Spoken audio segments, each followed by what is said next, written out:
चावल के एक दाने की कहानी। द्वापर युग में पांडव वनवासी का जीवन जी रहे थे और महाकपटी दुर्योधन हस्तिनापुर में एक राजविलासी जीवन जी रहा था। एक दिन महर्षि दुर्वासा अपने शिष्यों के साथ हस्तिनापुर अतिथि बनकर पधारे थे। दुर्योधन ने काफी अच्छे तरह से उनका आतिथ्य किया। इस पवित्र कार्य के बीच दुर्योधन ने अपने मामा शकुनी के साथ मिलकर पांडवों को परास्त करने की एक नई योजना बनाई।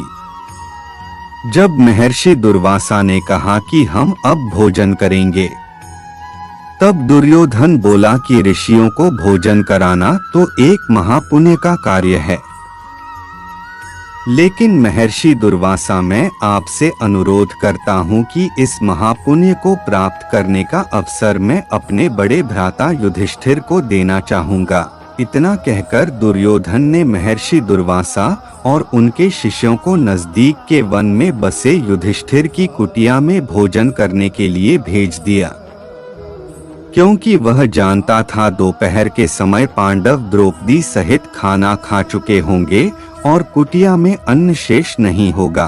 कुछ ही समय में महर्षि दुर्वासा अपने शिष्यों के साथ पांडवों की कुटिया के सामने थे। वहां युधिष्ठिर ने उनका बड़े आदर के साथ स्वागत किया।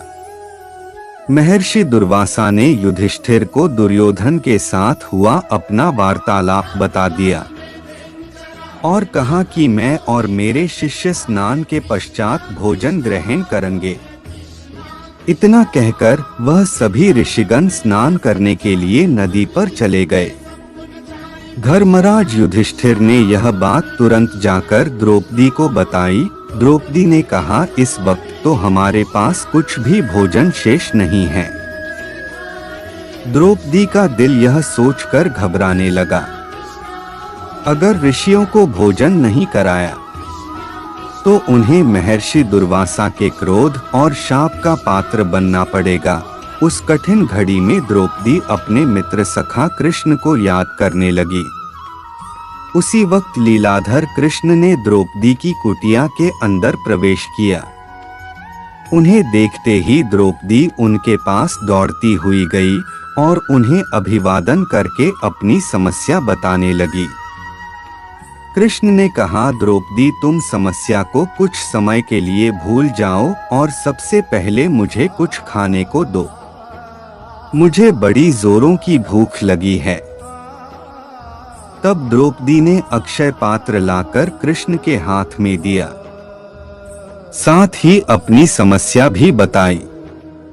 महर्षि दुर्वासा और उनके शिष्य कुछ देर में भोजन करने के लिए आने वाले हैं, लेकिन घर में तो जरा सा भी भोजन शेष नहीं है।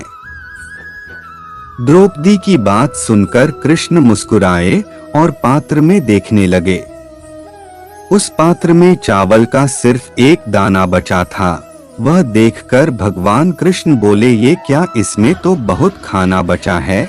और वह चावल का वह बचा हुआ दाना उन्होंने खा लिया।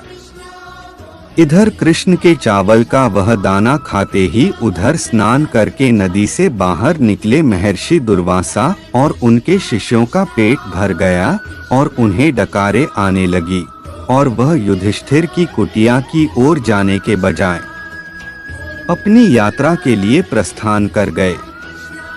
इस तरह चावल के एक दाने से ही कृष्ण भगवान ने ऋषियों को पेट भरकर उनके क्रोध और शाप से पांडवों की रक्षा की।